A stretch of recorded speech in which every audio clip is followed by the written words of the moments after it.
지금 전 세계 방공망이 80만 원짜리 로켓 앞에서 700억 원을 태우는 충격적인 전쟁을 하고 있습니다. 드론 한 대 가격은 100만 원도 안 되는데 그것을 막기 위해 7천만 원짜리 미사일이 발사되고 있습니다. 제장 전 6분 사이에 17대가 그대로 통과한 사례까지 나오면서 이길수록 가난해지는 구조가 현실이 됐습니다. 강대국들은 더 크고 더 비싼 무기를 개발하고 있었지만 공격은 점점 더 싸고 더 빠르게 진화하고 있었습니다. 하지만 충격적인 사실은 이미 한 나라가 발사 비용 2,000원으로 이 계산을 뒤집고 있었다는 점입니다. 소리도 섬광도 없이 드론이 떨어지는 장면이 전방에서 포착됐는데요. 과연 전쟁의 경제학을 바꾼 이 선택은 무엇이었고 왜 다른 강대국들은 아직 따라오지 못하고 있을까요? 전쟁의 산수는 지금 이 순간에도 바뀌고 있습니다. 700억을 태우던 구조가 어떻게 2,000원으로 뒤집혔는지 그 계산의 중심으로 들어가 보겠습니다. 구독과 좋아요로 이 변화의 흐름을 함께 해주시기 바랍니다. 안녕하세요. 저는 국방부 예산 분석관 이준호입니다. 적의 로켓 한 발 가격은 80만 원이었습니다. 우리가 그것을 막는 데 드는 비용은 7천만 원이었죠. 저는 계산기를 들었습니다. 80만 원짜리 로켓이 1000발이면 적은 8억을 씁니다. 하지만 우리는 그걸 막기 위해 7천만 원짜리 요격 미사일 1000발 700억을 써야 합니다. 8억과 700억. 저는 같은 계산을 5번 반복했습니다. 혹시 제가 틀렸을까 싶어서요. 하지만 숫자는 단 한 번도 흔들리지 않았습니다. 비용 교환비 87.5배. 적은 8억을 쓰고 우리는 700억을 씁니다. 이기고 있는 쪽은 어디였을까요? 서울 국방부 청사 지하 2층. 오전 11시 40분. 형광등 불빛 아래에서 저는 처음으로 이런 생각을 했습니다. 이건 전쟁이 아니라 파상구조다. 우리는 적을 막고 있지만 동시에 스스로를 소모하고 있었습니다. 동유럽 전황 데이터를 다시 펼쳤습니다. 재장전 시간 6분. 그 사이 침투 드론 17대. 요격 성공률은 높았습니다. 그러나 성공할수록 예산은 더 빨리 증발했습니다. 빨간색으로 표시된 예산 소모 그래프가 매달 가파르게 치솟고 있었습니다. 적의 공격 강도는 비슷했지만 우리의 비용은 계속 불어났습니다. 전쟁은 총탄보다 숫자가 먼저 무너지고 있었습니다. 저는 홍보자료를 믿지 않는 사람입니다. 세계 최고 수준이라는 문장을 보면 가장 먼저 예산표를 확인합니다. 화려한 수식어 뒤에 남는 것은 언제나 숫자였습니다. 그리고 그 숫자들은 지금 분명하게 말하고 있었습니다. 구조를 바꾸지 않으면 답은 없다고요. 그때 메일 한 통이 도착했습니다. 발신인은 박도윤. 레이저 체계 운영 총괄 엔지니어였습니다. 제목도 없이 본문 한 줄뿐이었습니다. 직접 보셔야 합니다. 저는 한동안 화면을 바라봤습니다. 숫자를 믿는 사람이 현장을 가야 할 이유가 있는지 생각하면서요. 그리고 결국 출장 신청서를 열었습니다. 경보가 울리기 30분 전 드론 40대가 동시에 접근 중이라는 보고가 올라왔습니다. 현지 시각 새벽 2시. 기온 영하 7도. 활주로 끝에서 불어오는 바람이 얼굴을 때렸고 철조망 너머 어둠 속에서 40개의 점들이 움직이고 있었죠. 브리핑 종이를 받아든 손이 차가웠습니다. 바람 때문만은 아니었어요. 종이 위 숫자들이 머릿속에서 빠르게 조합되고 있었습니다. 그리고 그 조합의 결론은 좋지 않았죠. 재장전 주기 6분. 그 숫자가 눈에 걸렸습니다. 드론 40대, 동시 접근, 재장전 6분. 세 개의 숫자가 머릿속에서 맞물리는 순간 등줄기가 굳었어요. 무작위 공격이 아니었습니다. 누군가 우리 체계의 재장전 주기를 정확히 알고 설계한 움직임이었죠. 적은 우리의 취약점을 우리보다 먼저 계산하고 있었습니다. 그 사실이 폭발음보다 더 무겁게 가슴을 눌렀어요. 경보음이 울린 건 브리핑이 끝난 지 4분 후였습니다. 벙커 모니터 화면에 붉은 점들이 찍혔죠. 처음엔 6대였습니다. 다음 순간 12대. 그리고 40대 전부가 동시에 방향을 틀었어요. 저는 화면에서 눈을 뗄 수가 없었습니다. 요격 미사일 첫 발이 나갔습니다. 명중이었죠. 두 번째, 세 번째. 연속 격추가 이어졌어요. 그 순간만큼은 막을 수 있다는 생각이 들었습니다. 화면 속 붉은 점 하나가 사라질 때마다 가슴 어딘가가 조금씩 풀렸죠. 그리고 재장전이 시작됐습니다. 재장전 6분. 그 시간 동안 우리는 아무것도 쏠 수 없었습니다. 방공망이 침묵하는 그 6분 동안 붉은 점들은 멈추지 않았어요. 속도를 줄이지도 않았습니다. 드론들은 그 침묵을 정확히 알고 있었죠. 17대가 방어선을 통과했습니다. 창고구역 방향으로 흩어졌어요. 저는 그 숫자를 보면서 아무 말도 하지 못했습니다. 막을 수 있다고 생각했던 그 감각이 순식간에 사라졌죠. 6분이라는 시간이 이렇게 길 수 있다는 걸 저는 그날 처음 알았습니다. 저는 계산기를 꺼내지도 못했습니다. 이미 답은 눈앞에 있었으니까요. 더 많이 쏘는 쪽이 이기는 구조. 더 오래 기다릴 수 있는 쪽이 이기는 구조. 그 구조 안에서 우리는 6분마다 한 번씩 완전히 무방비 상태가 됐습니다. 전략이 아니었어요. 그냥 구조적 취약점이었습니다. 그리고 적은 그 취약점을 교과서처럼 활용하고 있었죠. 분노가 올라왔습니다. 하지만 분노를 낼 대상이 없었어요. 이건 누군가의 실수가 아니라 구조 자체의 문제였으니까요. 기지 외곽에서 폭발음이 3번 들렸습니다. 창고 구역이었죠. 직격은 아니었지만 전력선이 끊겼습니다. 벙커 안조명이 비상전력으로 전환되며 붉게 바뀌었어요. 그 붉은 빛 아래서 현장 지휘관이 저를 돌아봤습니다. 말이 없었죠. 저도 침묵했습니다. 말로 할 수 있는 게 없었어요. 할 수 있는 말이 있다 해도 그 순간엔 아무 의미가 없었을 겁니다. 잠시 후 현장 지휘관이 낮게 말했습니다. 미사일이 모자란 게 아니라 시간이 모자랐다고요. 저는 그 말을 받아 적지 않았습니다. 받아 적을 필요가 없었죠. 6분. 그 두 글자가 이날 밤 내내 머릿속을 떠나지 않았습니다. 잠을 청해도 눈을 감아도 그 숫자는 사라지지 않았어요. 우리가 침묵하는 그 시간 동안 적은 계속 움직이고 있었습니다. 그때는 몰랐습니다. 그 6분의 공백을 끝내는 방법이 이미 존재한다는 걸요. 전방 기지 외곽으로 이동한 건 다음날 오전 10시였습니다. 간밤의 폭발음이 아직 귀에 남아 있었죠. 흙먼지가 섞인 바람이 얼굴을 스쳤고 발밑 자갈이 밟힐 때마다 둔탁한 소리가 났습니다. 박도윤이 앞서 걸었어요. 말이 없었습니다. 안내도 설명도 없이 그냥 걸었죠. 저는 그 뒤를 따르면서 어디로 가는지 묻지 않았습니다. 묻기가 싫었던 게 아니었어요. 박도윤이 말할 필요가 있다고 판단하면 말할 사람이라는 걸 이미 알고 있었죠. 어젯밤 벙커에서 본 17대의 침투 영상이 머릿속에 아직 남아 있었습니다. 그 잔상이 걸음마다 따라왔어요. 그가 멈춰 선 곳에서 저도 멈췄습니다. 눈앞에 컨테이너 하나가 있었어요. 가로 9m, 세로 3m, 높이 3m. 녹이 쓴 외벽에 아무런 표식도 없었습니다. 군사 장비처럼 보이지 않았어요. 폐기된 창고처럼 보였죠. 저는 컨테이너 외벽을 훑었습니다. 냉각 장치도 없었어요. 전력 케이블도 눈에 띄지 않았습니다. 이게 무기라면 제가 아는 무기의 범주 안에 없었죠. 저는 박도윤을 돌아봤습니다. 이게 무기입니까? 라고 물었어요. 박도윤은 대답 대신 태블릿을 꺼냈습니다. 드론 한 대가 이쪽으로 오고 있습니다. 그 말뿐이었죠. 저는 하늘을 올려다봤습니다. 아무것도 보이지 않았어요. 소리도 없었습니다. 바람 소리만 낮게 깔려 있었죠. 태블릿 화면 속에서 붉은 점 하나가 천천히 움직이고 있었습니다. 드론이었어요. 고도는 낮았습니다. 속도는 일정했죠. 저는 그 점이 화면 중앙으로 들어오는 것을 지켜봤습니다. 박도윤의 손가락이 화면을 건드렸어요. 그게 전부였습니다. 컨테이너에서는 아무 소리도 나지 않았습니다. 섬광도 없었어요. 연기도 없었죠. 저는 눈을 가늘게 뜨고 하늘을 다시 봤습니다. 드론이 떨어지고 있었어요. 폭발이 아니었습니다. 그냥 떨어졌죠. 소리도 없이 빛도 없이 그냥 아래로 내려왔습니다. 저는 숨을 참고 있었다는 걸 드론이 땅에 닿은 뒤에야 알았어요. 발사된 겁니까? 라는 말이 입 밖으로 나오는데 한참이 걸렸습니다. 박도윤이 고개를 끄덕였어요. 발사 비용은 2,000원입니다. 그 말을 듣는 순간 머릿속이 멈췄습니다. 2,000원. 어젯밤 7천만 원짜리 요격 미사일이 연속으로 나가던 화면이 떠올랐죠. 재장전 6분 동안 17대가 방어선을 뚫던 장면도 함께 떠올랐습니다. 그리고 지금 눈앞에서는 2,000원으로 드론 한 대가 소리 없이 추락했어요. 숫자가 뇌리에 박혔습니다. 7천만 원과 2,000원. 두 숫자 사이의 거리가 너무 커서 제가 지금 제대로 된 숫자를 들은 건지 한 번 더 되뇌었어요. 2,000원. 2,000원이었습니다.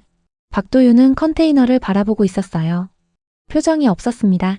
당연한 일이 일어났다는 듯 그냥 서 있었죠. 저는 컨테이너를 다시 봤습니다. 9m짜리 철제 상자였어요. 문도 잠겨 있었고 창문도 없었습니다. 냉각 장치 소음 하나 들리지 않았죠. 그 안에서 무슨 일이 일어났는지 눈으로는 아무것도 확인할 수 없었습니다. 하지만 결과는 분명했어요. 하늘에서 드론이 떨어졌습니다. 저는 박도윤에게 다시 물었어요. 날씨 변수는요? 안개나 비가 오면 어떻게 됩니까? 박도윤은 잠시 저를 봤습니다. 그리고 짧게 말했죠. 조건이 나쁘면 다른 방법을 씁니다. 그 대답이 마음에 걸렸어요. 조건이 나쁠 때를 저는 아직 보지 못했습니다. 맑은 하늘 아래서 드론 한 대가 떨어진 것만 봤죠. 분석관으로 8년을 일하면서 배운 게 있다면 하나의 데이터는 아무것도 증명하지 못한다는 것이었습니다. 2,000원이라는 숫자가 진짜라면 전쟁의 셈법이 완전히 달라지는 것이었어요. 하지만 그 숫자를 믿으려면 저는 더 많은 걸 봐야 했습니다. 의심은 멈추지 않았어요. 드론은 이미 땅에 떨어져 있었지만 저는 아직 납득하지 못했습니다. 다음 날 아침 안개 경보가 발령됐습니다. 기지 외곽 스피커에서 경보음이 울린 건 오전 6시 40분이었어요. 저는 막사 창문으로 밖을 봤습니다. 아무것도 보이지 않았죠. 철조망이 있어야 할 자리에 흰 안개만 가득했어요. 가시거리를 확인했습니다. 300m. 습도는 92%였죠. 어젯밤 2,000원짜리 격추 장면이 머릿속에 남아 있었습니다. 맑은 하늘 아래서였어요. 오늘은 달랐습니다. 저는 재킷을 걸치면서 생각했어요. 오늘이 진짜 테스트다. 어제 본 것이 실력인지 아니면 조건이 좋아서 가능했던 건지 오늘이 그 답을 줄 것이었습니다. 숫자를 믿는 사람이라면 하나의 데이터 포인트만으로 결론을 내릴 수 없었죠. 박도윤은 운영센터 앞에 이미 나와 있었습니다. 커피도 없이 외투도 없이 그냥 서 있었어요. 안개 속에서 윤곽만 보였죠. 저는 다가가면서 물었습니다. 오늘 테스트 가능합니까? 박도윤이 저를 봤어요. 짧게 말했습니다. 가능합니다. 저는 멈췄어요. 가능하다는 말이 너무 쉽게 나왔습니다. 이 안개 속에서 가시거리 300m 상황에서 레이저가 작동한다는 말이었죠. 저는 그 말을 그냥 받아들이지 않았습니다. 어제는 맑았습니다. 오늘은 다릅니다. 박도윤은 고개를 끄덕였어요. 알고 있습니다. 그래서 오늘 하는 겁니다. 그 대답이 마음에 걸렸습니다. 자신감인지 아니면 무모함인지 저는 아직 판단할 수 없었어요. 하지만 박도윤이 서두르는 기색이 없다는 것, 그리고 불안한 기색도 없다는 것, 그것만큼은 분명히 느꼈습니다. 그게 오히려 더 낯설었어요. 운영센터 안으로 들어갔습니다. 모니터 3개가 켜져 있었어요. 왼쪽 화면에는 기상 데이터가 실시간으로 올라오고 있었습니다. 습도 92%, 가시거리 300m, 풍속 초속 4m. 오른쪽 화면에는 드론 항적 추적 화면이 떠 있었어요. 중앙 화면에는 레이저 출력 상태가 표시되고 있었습니다. 저는 그 화면들을 순서대로 훑었어요. 숫자들이 빠르게 변하고 있었습니다. 박도윤이 콘솔 앞에 앉았어요. 손가락이 키보드 위에서 움직였습니다. 저는 그 옆에 서서 화면을 봤죠. 드론 한 대가 북동쪽에서 접근 중이었습니다. 고도 20m. 속도는 일정했어요.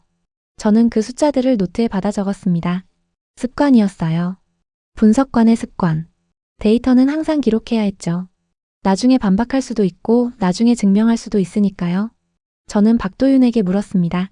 안개가 레이저 출력에 영향을 줍니까? 박도윤이 대답했어요. 줍니다. 수분 입자가 에너지를 산란시킵니다. 그래서 출력을 높입니까? 박도윤이 화면을 가리켰습니다. 조건에 따라 출력을 자동 조정합니다. 오늘 같은 날은 출력이 올라가죠.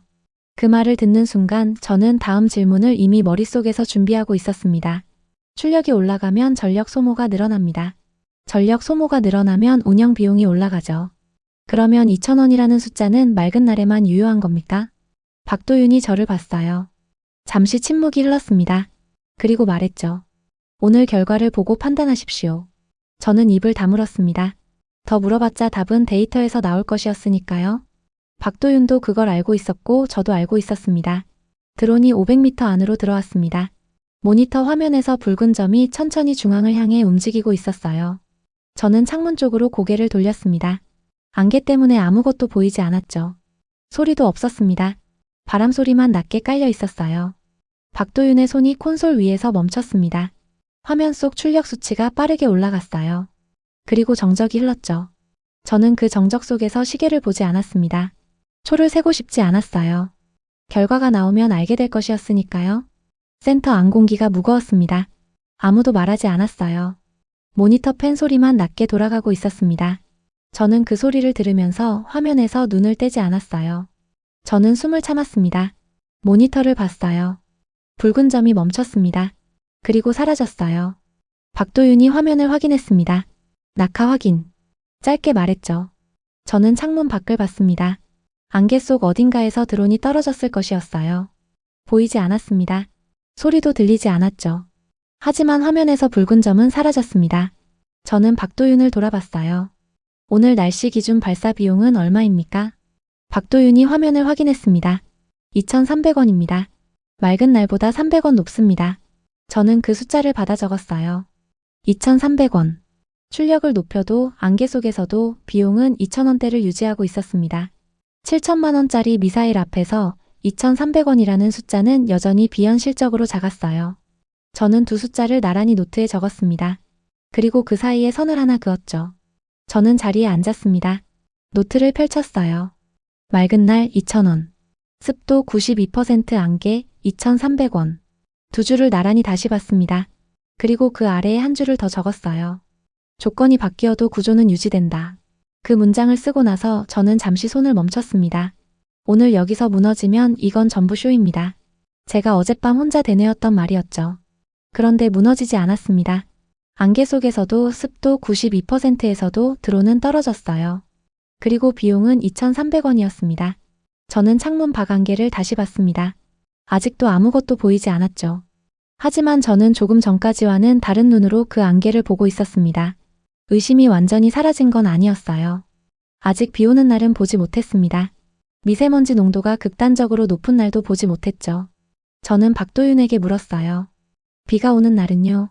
미세먼지가 심한 날은 어떻게 됩니까? 박도윤이 저를 봤습니다. 잠시 생각하는 것처럼 보였어요. 그리고 말했죠. 그 조건에서는 다른 방법을 씁니다. 레이저만 쓰는 게 아닙니다. 저는 그 말을 듣는 순간 노트 위 펜을 멈췄어요. 다른 방법. 그 말이 다음 질문을 끌고 왔습니다. 숫자가 하나씩 쌓일 때마다 저는 조금씩 다른 사람이 되어가고 있었어요. 하지만 아직은 더 많은 숫자가 필요했습니다. 의심은 멈추지 않았습니다. 그것이 분석관의 일이었으니까요. 박도윤이 자리에서 일어났습니다. 운영 콘솔 옆 서랍에서 바인더 하나를 꺼냈어요. 두꺼웠습니다. 저한테 내밀었죠. 저는 받아서 첫 장을 펼쳤습니다. 날씨 조건별 운영 데이터였어요. 맑음, 흐림, 안개, 비, 강우량별, 미세먼지 농도별. 조건이 세분화되어 있었습니다. 각 조건마다 출력 수치, 격추율, 발사 비용이 기록되어 있었어요. 저는 페이지를 넘겼습니다. 비 오는 날 격추율 94%, 미세먼지 농도 나쁨 이상에서 격추율 87%, 그리고 그 조건에서 자동으로 미사일 전환이 이루어진다는 주석이 달려 있었습니다. 저는 그 주석을 2번 읽었어요. 자동 전환. 그 두 글자가 마음에 걸렸습니다. 이건 단순한 레이저 무기가 아니었어요. 조건을 읽고 스스로 판단하는 체계였습니다. 저는 바인더를 덮었어요. 그리고 박도윤을 봤습니다. 이걸 언제부터 운영했습니까? 박도윤이 짧게 대답했어요. 이미 배치됐습니다. 저는 그 말을 듣고 잠시 아무 말도 하지 못했습니다. 테스트가 아니었어요. 이미 전력화된 체계였습니다. 바인더를 받아든 그날 밤 저는 숙소로 돌아와 첫 페이지부터 다시 읽었습니다. 형광등 하나만 켜진 방 안에서 오전 11시까지 페이지를 넘겼어요. 날씨 조건별 데이터, 출력 수치, 격추율, 비용, 숫자들이 빼곡하게 적혀 있었습니다. 저는 각 조건마다 손으로 계산을 다시 했어요. 분석관의 습관이었죠. 남이 정리한 숫자는 반드시 직접 검증해야 했습니다. 그리고 검증할수록 숫자들은 흔들리지 않았어요. 맑은 날 2,000원, 안개 속 2,300원, 비 오는 날 자동 전환. 그 전환이 어떻게 이루어지는지 저는 아직 직접 보지 못했습니다. 바인더에는 결과만 있었어요. 과정이 없었죠. 저는 그 빈칸을 채워야 했습니다. 숫자를 믿는 사람이라면 결과보다 과정을 먼저 이해해야 했으니까요. 그날 밤 잠은 늦게 들었습니다. 눈을 감아도 숫자들이 떠올랐어요. 다음 날 아침 박도윤이 저를 운영센터로 불렀습니다. 어제와 같은 자리였어요. 하지만 오늘은 달랐습니다. 모니터 중앙에 운영 콘솔 화면이 펼쳐져 있었어요. 박도윤이 의자를 당겨 앉았습니다. 저도 옆에 앉았죠. 박도윤이 화면을 가리켰어요. 조건 전환 규칙입니다. 3가지 조건이 동시에 충족되면 자동으로 미사일로 전환됩니다. 저는 화면을 봤습니다. 첫째, 가시거리 200m 이하. 둘째, 습도 95% 이상. 셋째, 강수량 시간당 5mm 이상. 세 조건이 동시에 충족될 때만 전환이 이루어졌습니다. 저는 그 숫자들을 노트에 적었어요. 세 조건이 동시에 충족되는 날이 얼마나 됩니까? 박도윤이 대답했습니다. 연간 운영일 기준 약 4%입니다. 저는 그 숫자를 받아 적었어요. 4%. 1년 중 4%의 날만 미사일을 씁니다. 나머지 96%는 2,000원짜리 레이저로 운영된다는 뜻이었죠. 저는 그 숫자를 3번 되뇌었습니다. 96%. 1년의 대부분이었어요. 저는 박도윤에게 물었습니다.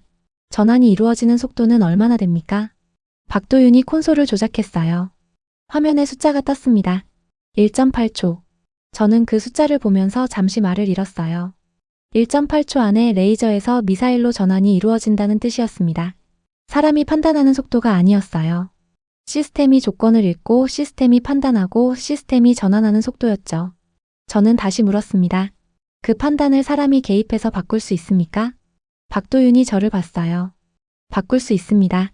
하지만 현장 운영자가 수동 개입을 선택하는 경우는 거의 없습니다. 왜입니까? 박도윤이 화면을 가리켰어요. 시스템이 더 빠르고 더 정확하기 때문입니다. 저는 그 말을 노트에 받아 적었습니다.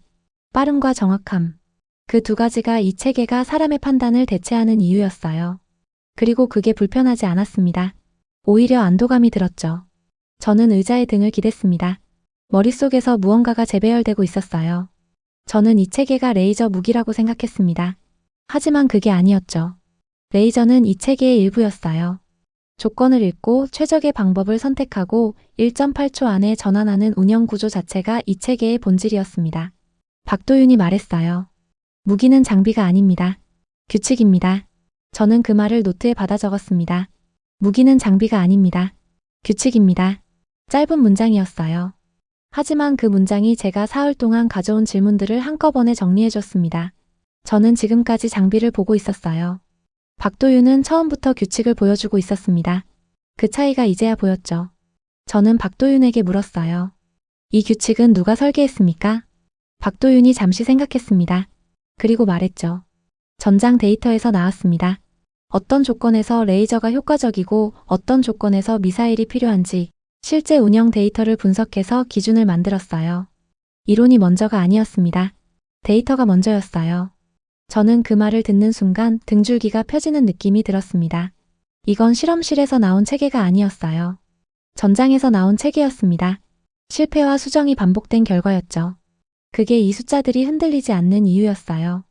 현장에서 검증된 숫자는 이론으로 만든 숫자와 달랐습니다. 그 차이를 저는 지금 직접 보고 있었죠. 분석관으로 8년을 일하면서 이렇게 촘촘하게 설계된 운영 데이터는 처음이었어요. 저는 바인더를 다시 펼쳤습니다. 맑은 날 데이터를 봤어요. 2,000원. 안개 날 데이터를 봤습니다.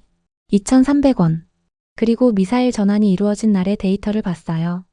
요격 비용 7천만 원. 하지만 그날의 비율은 연간 4%였습니다. 저는 계산을 시작했어요. 1년 365일 중 4%는 약 15세였죠. 나머지 350일은 2,000원대로 운영됩니다. 저는 그 숫자를 노트에 적었어요. 연간 평균 운영 비용을 손으로 계산했습니다. 오래 걸리지 않았어요. 박도윤이 제 손을 봤습니다. 이미 계산되어 있습니다. 바인더 마지막 페이지입니다. 저는 페이지를 넘겼어요. 숫자가 눈에 들어왔습니다. 저는 그 숫자를 보면서 지금까지와는 다른 종류의 침묵을 느꼈어요. 이 침묵은 충격의 침묵이 아니었습니다. 납득의 침묵이었죠. 처음으로 저는 이 숫자들을 반박하고 싶지 않았습니다. 박도윤이 말했어요. 완벽한 무기는 없습니다. 모든 조건에서 완벽하게 작동하는 체계는 존재하지 않아요. 그래서 우리는 완벽을 목표로 하지 않습니다. 운영을 목표로 하죠. 저는 그 말을 듣고 잠시 아무 말도 하지 않았습니다. 완벽보다 운영. 그게 이 체계의 철학이었어요. 레이저가 안 되는 날은 미사일을 씁니다. 미사일이 나가야 하는 날은 전체의 4%입니다. 나머지 96%는 2,000원으로 막습니다. 그 구조가 진짜였어요. 저는 노트를 덮었습니다. 창밖을 봤어요. 오늘은 맑았습니다. 안개도 없었고 비도 없었죠. 그 맑은 하늘 아래 어딘가에 9m짜리 컨테이너가 서 있었습니다. 2,000원짜리 무기가 대기 중이었어요. 저는 그 사실을 이제 다른 눈으로 보고 있었습니다. 의심이 사라진 게 아니었어요. 의심의 방향이 바뀌었습니다. 저는 더 이상 이 체계가 작동하는지를 의심하지 않았어요. 이 체계가 얼마나 더 멀리 갈 수 있는지를 묻기 시작했죠. 그리고 그 질문은 제가 이 기지에 오기 전에는 한 번도 해본 적 없는 종류의 질문이었습니다. 박도윤이 자리에서 일어났어요. 내일 실전 상황을 보여드리겠습니다. 도시 외곽 변전소 방어 훈련입니다. 저는 고개를 끄덕였습니다. 노트를 닫으면서 손이 멈췄어요. 실전 상황. 그 말이 가슴 어딘가에 걸렸습니다. 훈련이라고 했지만 이 체계 앞에서 훈련과 실전의 경계가 얼마나 의미 있는지 저는 이미 흔들리고 있었어요. 내일 무슨 장면을 보게 될지 저는 이미 기다리고 있었습니다. 저는 그날 저녁 노트를 다시 펼쳤습니다. 첫 페이지에는 사흘 전 서울에서 적은 숫자들이 있었어요. 80만원짜리 로켓, 7천만원짜리 요격 미사일, 비용 교환비 87.5배. 그 숫자들 옆에 저는 새로운 숫자를 적었습니다. 2,000원. 그리고 그 두 줄 사이에 선을 하나 그었어요. 선 위에 한 단어를 썼습니다. 전환점. 저는 그 단어를 보면서 제가 지금 어디에 서 있는지를 생각했어요. 서울 국방부 지하 사무실에서 계산기를 두드리던 사람이 지금은 동유럽 기지 숙소에서 이 노트를 보고 있었습니다. 숫자는 같은 숫자였어요. 하지만 제가 그 숫자를 보는 눈은 달라져 있었습니다. 변전소는 도시 외곽 20km 지점에 있었습니다. 주변에 건물이 없었어요. 철조망과 감시 카메라만 있었죠. 이 변전소 하나가 멈추면 도시 전력의 30%가 끊긴다고 박도윤이 설명했습니다. 저기 노리는 이유가 있었어요. 값비싼 미사일을 쓸 필요도 없었죠. 80만원짜리 소형 드론 12대면 충분했습니다. 저는 변전소 외벽 옆 임시 지휘소에 서 있었어요. 오전 9시 40분이었습니다. 하늘은 맑았어요. 바람도 없었죠. 어제까지 안개와 비를 상대하던 시스템이 오늘은 최적의 조건을 만나는 날이었습니다. 박도윤이 태블릿을 들고 옆에 섰어요. 오늘은 동시 접근입니다. 12대가 3방향에서 들어옵니다. 저는 그 말을 듣고 노트를 펼쳤습니다. 12대, 3방향. 저는 기존 체계라면 어떻게 됐을지 먼저 계산했어요. 7천만원짜리 요격 미사일 12발, 총 84억 원이었습니다. 그 숫자를 노트 왼쪽에 적었어요. 그리고 오른쪽은 비워뒀습니다. 오늘 결과가 채워줄 것이었으니까요. 저는 그 빈칸을 보면서 어떤 숫자가 들어올지 이미 예감하고 있었습니다. 하지만 예감과 확인은 달랐어요. 경보가 울린 건 오전 10시 5분이었습니다. 태블릿 화면에 붉은 점 12개가 동시에 나타났어요.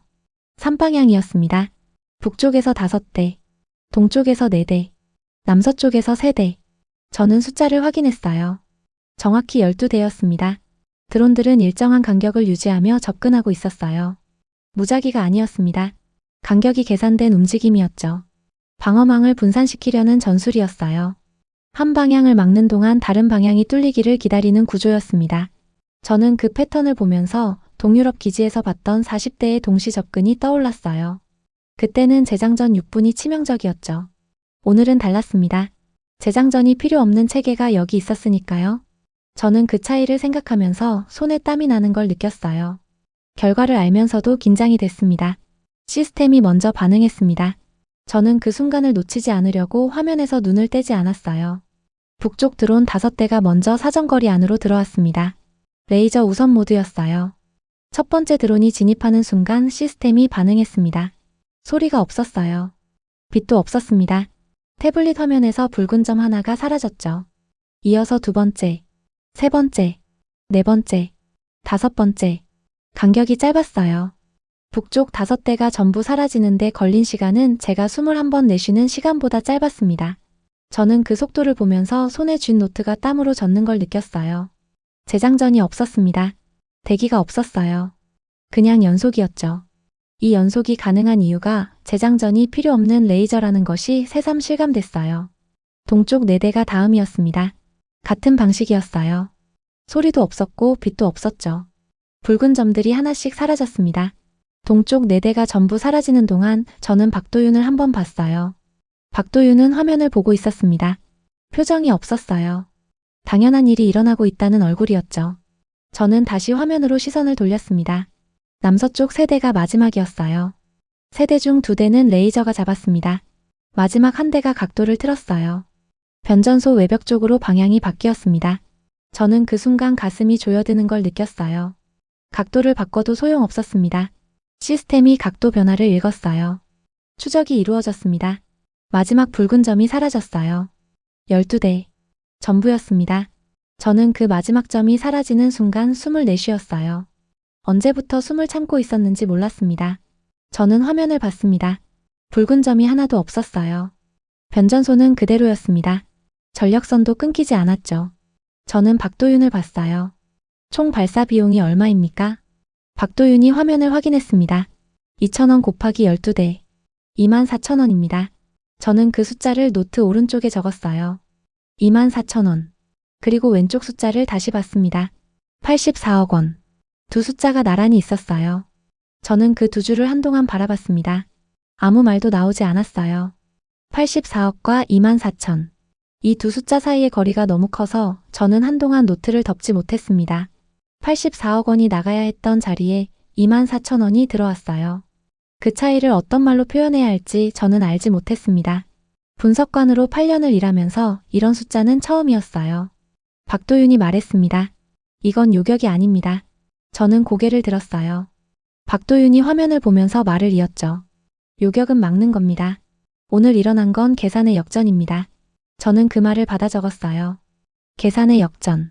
맞는 말이었습니다. 적은 80만 원짜리 드론 12대로 84억짜리 방어 비용을 끌어내려 했어요. 하지만 실제로 나간 비용은 24,000원이었습니다. 적의 계산이 틀렸어요.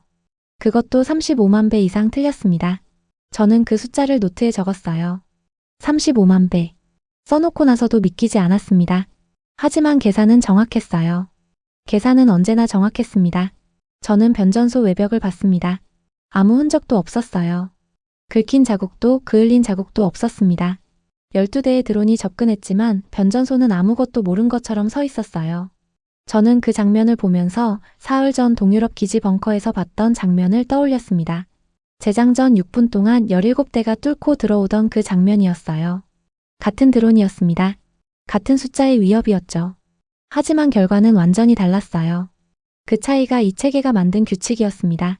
재장전이 필요 없고 조건을 스스로 읽고 1.8초 안에 전환하는 규칙이었죠. 그 규칙이 84억을 24,000원으로 바꿨습니다.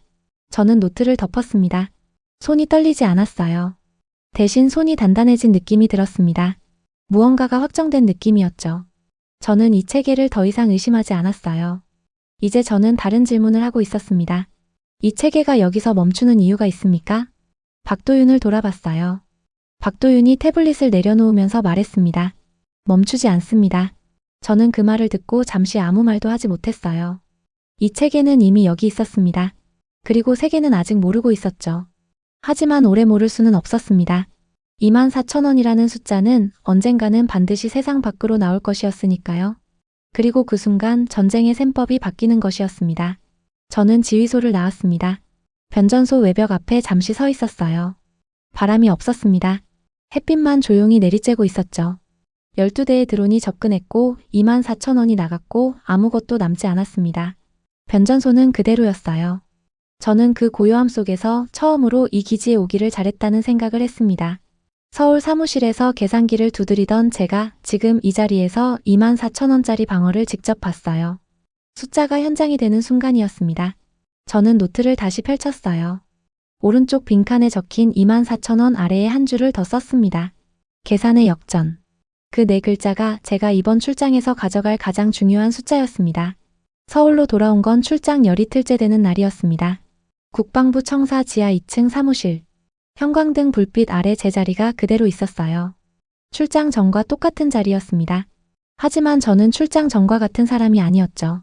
책상 위에는 결제 대기 서류들이 쌓여 있었어요. 저는 그것들을 옆으로 밀었습니다. 먼저 해야 할 일이 있었죠. 노트를 펼쳤어요. 출장 중 적은 숫자들이 빼곡했습니다. 2,000원, 2,300원, 24,000원, 84억. 그 숫자들이 이제 다른 의미로 보였어요. 서울에서 봤을 때와 현장에서 봤을 때가 달랐습니다. 숫자는 같았지만 그 숫자가 가리키는 현실의 무게가 달라져 있었죠. 저는 창밖을 봤습니다. 서울 도심이었어요. 그 도심 어딘가에 이 숫자들이 왜 중요한지 모르는 사람들이 살고 있었습니다. 하지만 저는 이제 알았어요. 그리고 이 숫자들을 알아야 할 사람들이 더 있었습니다. 보고서 초안을 쓰기 시작한 건 그날 오후였습니다. 저는 사흘 동안 초안을 3번 고쳤어요. 숫자는 정확했습니다. 하지만 숫자만으로는 부족했죠. 재장전 6분 동안 17대가 뚫고 들어오던 그 장면. 안개 속에서 소리도 없이 추락하던 드론. 24,000원이라는 숫자가 노트 오른쪽 빈칸을 채우던 그 순간. 그 장면들을 어떻게 숫자로 옮기느냐가 문제였어요. 저는 결국 숫자 옆에 현장 묘사를 붙이는 방식을 택했습니다. 분석관이 현장 묘사를 쓰는 건 이례적인 일이었어요. 하지만 이번엔 달랐습니다. 숫자만으로는 이 체계의 진짜 의미를 전달할 수 없었으니까요. 84억과 24,000원의 차이는 단순한 비용 절감이 아니었습니다. 전쟁의 구조가 바뀌는 것이었어요. 저는 그 문장을 보고서 첫 줄에 썼습니다. 보고서가 올라간 지 닷새 후였습니다. 상급자로부터 연락이 왔어요. 보고서를 읽었다고 했습니다. 짧게 말했죠. 이게 사실입니까? 저는 대답했어요. 직접 봤습니다. 침묵이 흘렀습니다. 그리고 상급자가 말했어요. 사흘 뒤 브리핑 준비하십시오. 저는 전화를 끊고 노트를 다시 펼쳤습니다. 브리핑. 그 한 단어가 이 숫자들의 무게를 다시 한번 실감하게 했어요. 2,000원짜리 숫자가 브리핑 자료가 되는 순간이었죠. 저는 그날 밤 브리핑 자료를 처음부터 다시 짰습니다. 숫자만 나열하는 방식이 아니었어요. 재장전 6분에서 시작해서 24,000원으로 끝나는 구조로 만들었습니다. 사람들이 그 숫자들의 무게를 직접 느낄 수 있도록요. 그 구조가 맞는지 저는 밤새 확인했어요. 브리핑이 있던 날 회의실에는 11명이 있었습니다. 저는 화면에 숫자를 띄웠어요. 80만원 대 7천만원, 24,000원 대 84억 원. 설명을 시작하기 전에 저는 잠시 화면을 봤습니다. 이 숫자들이 현장에서 만들어진 숫자라는 걸 방 안의 사람들은 아직 몰랐어요. 저는 출장 첫날부터 순서대로 설명했습니다. 재장전 6분, 안개 속 테스트, 자동 전환 1.8초, 변전소 12대, 24,000원. 방 안이 조용해졌어요. 중간에 질문이 없었습니다. 마지막 숫자를 말했을 때 방 안의 공기가 달라졌어요. 저는 그 침묵이 무엇을 의미하는지 알았습니다. 충격의 침묵이었어요. 저도 처음엔 그랬으니까요. 동유럽 기지 벙커에서, 안개 속 운영센터에서, 변전소 외벽 앞에서 제가 느꼈던 그 침묵이었습니다. 브리핑이 끝난 뒤 한 사람이 물었습니다. 미국은 알고 있습니까? 저는 대답했어요. 모르는 것 같습니다. 또 한 사람이 물었죠. 이스라엘은요? 저는 같은 대답을 했습니다. 방 안이 다시 조용해졌어요. 그 침묵의 의미가 아까와는 달랐습니다. 아끼는 충격이었다면 지금은 계산이었죠. 방 안의 사람들이 숫자를 소화하고 있었어요. 저는 그 모습을 보면서 사흘 전 제가 노트를 덮던 그 순간이 떠올랐습니다. 무언가가 확정되는 느낌. 그 느낌이 지금 이 방 안에서 11명에게 동시에 일어나고 있었어요. 저는 화면을 껐습니다. 숫자는 이미 충분히 말했어요. 설명이 더 필요하지 않았습니다. 그로부터 3주 후였습니다. 중동 에너지 시설 운영사로부터 공식 도입 문의가 들어왔어요. 경로는 외교부를 통해서였습니다. 문의 내용은 단순했죠. 우리는 더 이상 700억을 태울 수 없다. 도입 조건을 알고 싶다. 저는 그 문의서를 읽으면서 손이 멈췄습니다. 700억. 제가 서울 사무실에서 계산기로 두드렸던 그 숫자였어요. 80만원짜리 로켓 1000발을 막으려면 700억이 필요하다는 그 계산이었습니다. 그 숫자를 이제 중동의 에너지 시설 운영사가 쓰고 있었어요. 같은 문제를 그들도 알고 있었던 거죠. 그리고 그 해법을 찾고 있었습니다. 저는 문의서 옆에 노트를 펼쳤어요. 2,000원이라는 숫자가 거기 있었습니다. 그 숫자가 이제 여기까지 왔어요. 동유럽 기지에서도 연락이 왔습니다. 제가 방문했던 그 기지였어요. 담당 장교가 직접 연락을 해왔죠. 테스트가 아니라 전력화를 검토하고 있다고 했습니다. 도입 일정을 논의하고 싶다고 했어요. 남들이 실험할 때 우리는 배치했습니다. 박도윤이 했던 말이 다시 떠올랐어요. 그 말의 의미를 저는 이제 정확히 알고 있었습니다. 실험 단계를 건너뛰고 배치를 먼저 한 나라. 그 선택이 지금 이 문의들로 돌아오고 있었어요. 저는 박도윤에게 연락했습니다. 문의가 들어오고 있습니다. 박도윤의 대답은 짧았죠. 알고 있습니다. 예상했습니다. 저는 그 대답을 읽으면서 이 사람은 처음부터 이 그림을 보고 있었다는 생각이 들었어요. 문의는 계속 들어왔습니다. 중동에서 2건이 더 왔어요. 동유럽에서는 세 나라가 타당성 검토를 시작했습니다. 저는 그 목록을 보면서 이 숫자들이 어디까지 갈 수 있는지를 생각했어요. 2,000원. 그 숫자가 서울 지하 사무실을 나와서 동유럽 기지를 거쳐 중동 에너지 시설까지 흘러가고 있었습니다. 숫자에는 국경이 없었어요. 24,000원으로 84억을 대체할 수 있다는 사실은 어느 나라 국방 담당자에게도 같은 의미였습니다. 저는 노트를 덮었어요. 그리고 새 페이지를 펼쳤습니다. 보고서를 다시 써야 할 때였죠. 이번 보고서의 제목은 이미 정해져 있었어요. 패권의 이동. 그리고 그 이동은 이미 시작되고 있었습니다. 저는 책상에 앉아 목록을 다시 봤습니다. 중동 에너지 시설, 동유럽 기지 3나라, 추가 문의 2건. 그 목록이 일주일 전만 해도 존재하지 않았어요. 보고서 한 장이, 브리핑 한 번이 이 목록을 만들었습니다. 아니, 정확히는 2,000원이라는 숫자가 만들었죠. 저는 그 숫자를 노트에서 찾았어요. 첫 페이지에 있었습니다. 출장 3일째 박도윤이 태블릿 화면을 가리키며 말했던 그 숫자였어요. 발사 비용은 2,000원입니다. 그 말을 들었을 때 저는 머릿속이 멈췄습니다. 지금 이 목록을 보면서 저는 세계도 같은 방식으로 멈추고 있다는 걸 느꼈어요. 2,000원. 그 숫자 앞에서 계산은 멈추고 새로운 계산이 시작됩니다. 저는 자리에서 일어났습니다. 창가로 걸어갔어요. 서울 도심이 내려다 보였습니다. 저 아래 어딘가에 이 숫자들의 의미를 아직 모르는 사람들이 있었어요. 하지만 중동에서는 알고 있었습니다. 동유럽에서는 알고 있었죠. 그리고 곧 더 많은 나라가 알게 될 것이었어요. 2,000원이라는 숫자는 조용히 퍼지고 있었습니다. 소리도 없이 빛도 없이 드론이 떨어지던 그 방식으로 서울로 돌아온 건 출장 열이틀째 되는 날이었습니다.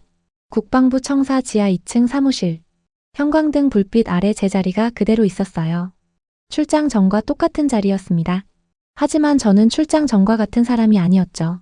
책상 위에는 결제 대기 서류들이 쌓여 있었어요. 저는 그것들을 옆으로 밀었습니다. 먼저 해야 할 일이 있었죠. 노트를 펼쳤어요. 출장 중 적은 숫자들이 빼곡했습니다.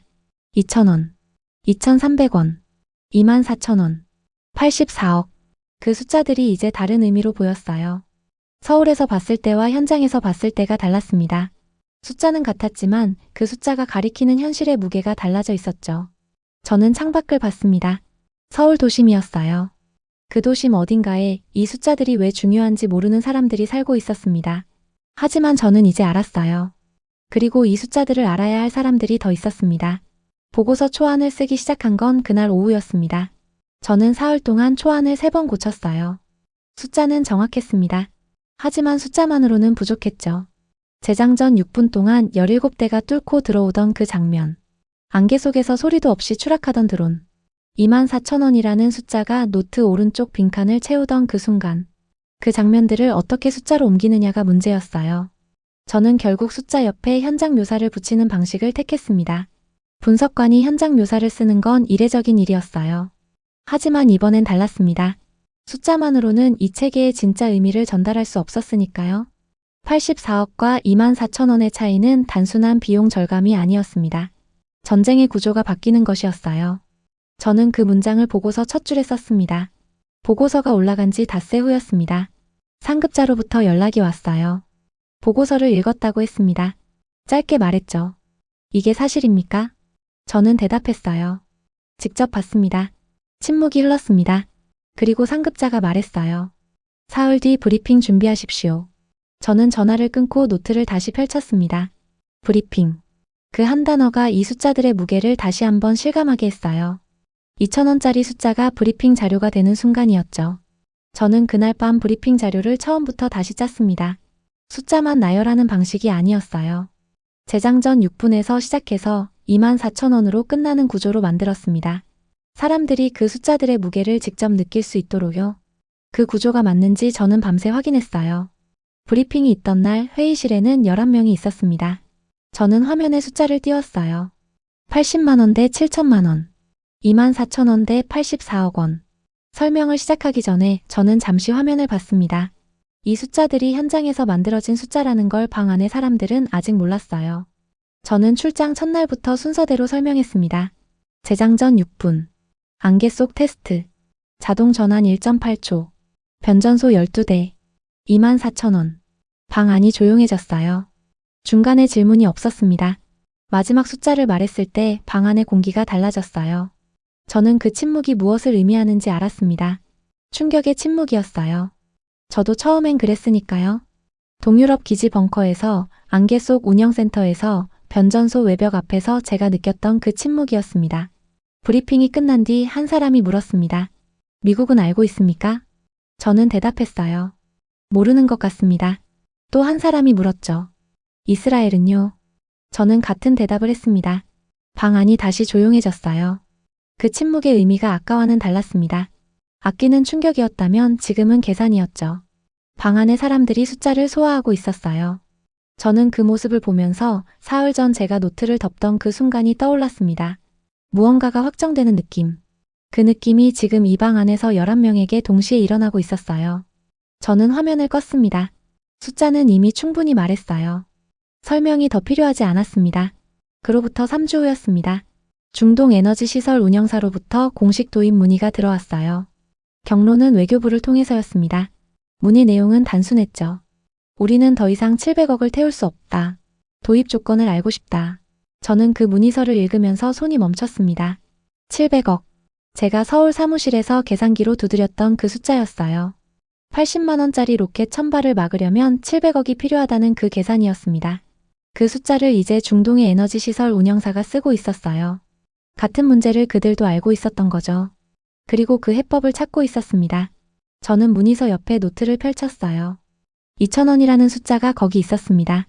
그 숫자가 이제 여기까지 왔어요. 동유럽 기지에서도 연락이 왔습니다. 제가 방문했던 그 기지였어요. 담당 장교가 직접 연락을 해왔죠. 테스트가 아니라 전력화를 검토하고 있다고 했습니다. 도입 일정을 논의하고 싶다고 했어요. 남들이 실험할 때 우리는 배치했습니다. 박도윤이 했던 말이 다시 떠올랐어요. 그 말의 의미를 저는 이제 정확히 알고 있었습니다. 실험 단계를 건너뛰고 배치를 먼저 한 나라. 그 선택이 지금 이 문의들로 돌아오고 있었어요. 저는 박도윤에게 연락했습니다. 문의가 들어오고 있습니다. 박도윤의 대답은 짧았죠. 알고 있습니다. 예상했습니다.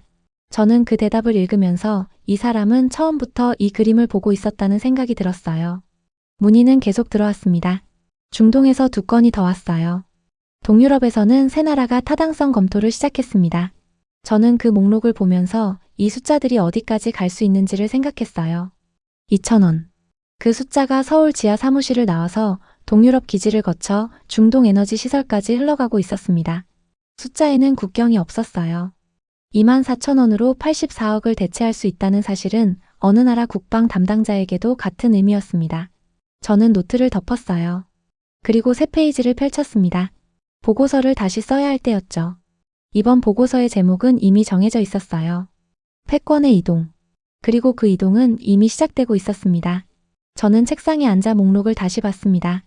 중동 에너지 시설, 동유럽 기지 3나라, 추가 문의 2건. 그 목록이 일주일 전만 해도 존재하지 않았어요. 보고서 한 장이, 브리핑 한 번이 이 목록을 만들었습니다. 아니, 정확히는 2,000원이라는 숫자가 만들었죠. 저는 그 숫자를 노트에서 찾았어요. 첫 페이지에 있었습니다. 출장 3일째 박도윤이 태블릿 화면을 가리키며 말했던 그 숫자였어요. 발사 비용은 2,000원입니다. 그 말을 들었을 때 저는 머릿속이 멈췄습니다.